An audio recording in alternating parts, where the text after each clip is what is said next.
رہ گیا تھا کہ ابو نے دادا کی جگہ بیچی، اس میں پھپھو کا بھی حصہ ہے، چاچو کا بھی حصہ ہے.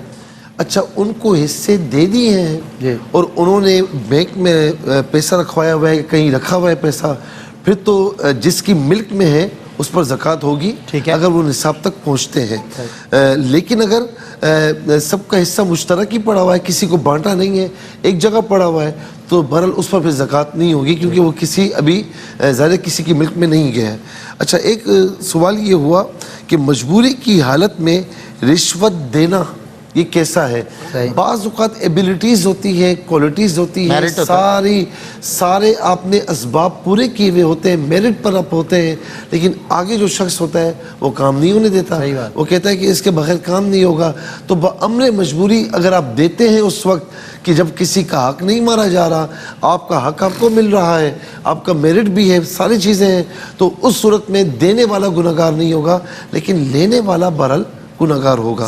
ایک سوال یہ ہوا کہ جو آمنہ نے سیالکوٹ سے کہتے بار بار جو ہے وہ وضو کرتی ہے، وضو کی جگہ دور ہے.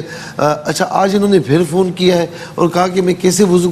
بات یہ کہ اگر آپ، مجھے پتہ ہے کہ آپ بیمار رہتی ہیں بہت زیادہ اور زیادہ چل پھر نہیں سکتی ہیں، اور آپ نے مجھے بتایا تھا کہ واش روم کافی دور ہے آپ کا گھر میں، تو اگر کوئی خدا نخواستہ ایسی سچویشن ہے اور پھر بھی آپ چل پھر سکتی ہیں، چل کر آپ جا سکتی ہیں، وضو کر سکتی ہیں تو وہ کر لیں. اچھا اگر خدا نخواستہ یہ نہیں کر سکتی تو کوئی ایسا بندہ ہو جو ایک برتن میں آپ کو پانی لا کر دے دے اور آپ کو وضو کروا دے.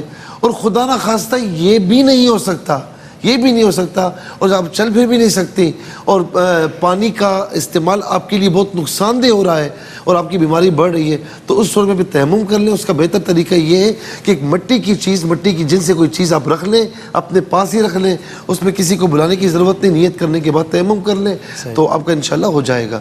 اچھا اس کے بعد نماز عصر کے بعد جھاڑو لگانا، اس میں کوئی حرج نہیں ہے، بالکل کر سکتے ہیں. غیر ضروری بال جو ہے وہ روزے میں جو ہے وہ لینے کا حکم کیا ہے؟ تو لے سکتے ہیں، کوئی شدید کا بات نہیں ہے. ناپاکی میں جو غیر ضروری بال ہیں وہ لیے جا سکتے ہیں، بہتر یہ کہ نہ لیں، لیکن اگر لے لیے تو کوئی مسئلہ نہیں ہے. یعنی غیر ضروری بالوں کو دور کرنے کا جو حکم ہے وہ بتایا جا رہا ہے. اعتکاف کا پردہ جو ہے وہ سترے کے لیے کافی ہے یا نہیں؟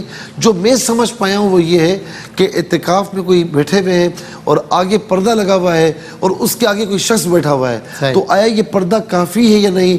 اگر پردہ دبیس یعنی کپڑے کا ہے اور اتنا ہے اور ظاہر ہے کہ تو بڑا ہوتا ہے، تو سترے کے لیے یہ کافی ہے کہ ایک انگل موٹا ہو اور ایک ہاتھ لمبا، ایک ہاتھ سے مراد یہاں سے لے کر یہاں تک، اتنا سترے کے لیے کافی ہے. تو اگر پردہ اس طرح ہے تو سترے کے لیے کافی ہوگا.